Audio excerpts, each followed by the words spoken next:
Hello everyone, তোমরা কেমন আছো বলো। অনেকদিন পর একটা লং ভিডিও নিয়ে চলে আসলাম। আজকে তোমাদেরকে দেখাবো আমাদের ছাদে কত রকমের সবজি ফলের গাছ আছে, ছোট্ট একটা টিউটোরিয়াল। তার সাথে কিন্তু অনেক পায়রা পাখিও আছে। চলো তোমার ছোট্ট একটা ভিডিও দেখাই।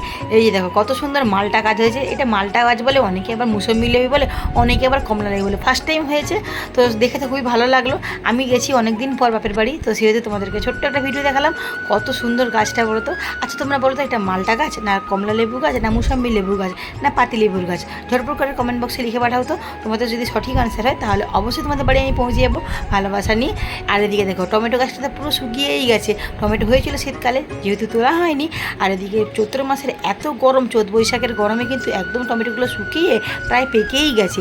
আর এদিকে দেখো ড্রাগন গাছ লাগানো হয়েছে সবেমাত্র, এখনও ফল আসেনি। আচ্ছা তোমরা বলো তো, এবছরে কি ড্রাগন গাছ থেকে ফল পাওয়া যাবে? তারপরে দেখো আমি চলে আসলাম বেগুন বাগানে। এই দেখো বেগুন বাগানেও কিন্তু টমেটো হয়েছে। আর বেগুন গাছে দেখো মাঠে না যে হারে বেগুন হয়, আমাদের ছাদে কিন্তু এত সুন্দর বেগুন গাছ হয়েছে। আর ভাইয়ের বউ কিন্তু প্রতিদিন যত্ন করে এই বেগুন গাছগুলোর পেছনে। যেহেতু সার আর এদিকে কোনো ওষুধ দেওয়া হয় না, সে কারণে বেগুনগুলো একটু পোকা লেগে গেছিলো, কিন্তু বাদশাদ দিয়ে খেলে কিন্তু ভালোই লাগে খেতে। আমি কিন্তু গিয়েই কিন্তু নিম বেগুন খেয়েছিলাম, মা রান্না করেছিল, দারুণ টেস্ট লেগেছিলো। আমাদের এই ছাদ বাগানে অনেক রকমের সবজি তোমাদেরকে দেখালাম, আর এই ছাদ বাগানের মহারানীকে তোমাদেরকে দেখাবো। আচ্ছা তোমরা জাস্ট একটু ওয়েট করো, আমি শেষমেশ কয়েকটা বেগুন তোমাদেরকে দেখিয়ে দিই, তারপর আমাদের ছাদ বাগানে মহারানীকে, রানী তো আছেই, প্রজা আছে, মন্ত্রী আছে, অনেক কিছু তো আছে, তার মধ্যে কিন্তু আমাদের ছাদ বাগানে মহারানী আছে। আর এদিকে দেখো কত সুন্দর গাঁদা গাছ হয়েছে। তারপর এদিকে কিন্তু একটা জবা ফুলেও হয়েছে, খুব সুন্দর জবা ফুলটা। আচ্ছা তোমরা বলো তো, এটা কোন প্রজাতির জবা ফুল? যদি জেনে থাকো ঝটপট কমেন্ট বক্সে জানিয়ে দাও। আমাদের গাঁদা গাছগুলো কিন্তু সিজনেরই গাঁদা গাছ, তো যেগুলো ফুলগুলো হয় সেই ফুলগুলো একটা টবের মধ্যে রেখে রেখে কিন্তু অনেক গাছ হয়ে গেছে। আর বর্ষাকালে গাছগুলো চারিয়ে দেওয়া হবে বিভিন্ন টবে, সেগুলো সারা বছর ফুল হবে, সারা শীতকালটা ফুল হয়।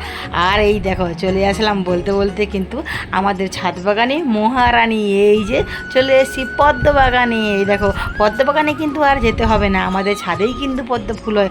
কত সুন্দর পদ্ম গাছটা হয়েছে। আমি যখন প্রথমবারে গেছিলাম তখন ছোট্ট এইটুকু গাছ ছিল, আর এইবারে গিয়ে দেখছি কত সুন্দর পাতা মেলে দিয়েছে।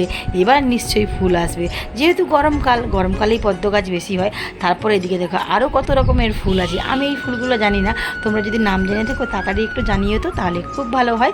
তারপরে ওইদিকে দেখো ছোট্ট একটা কিন্তু গামলাতে একটা পদ্ম গাছ আবারও লাগানো হয়েছে।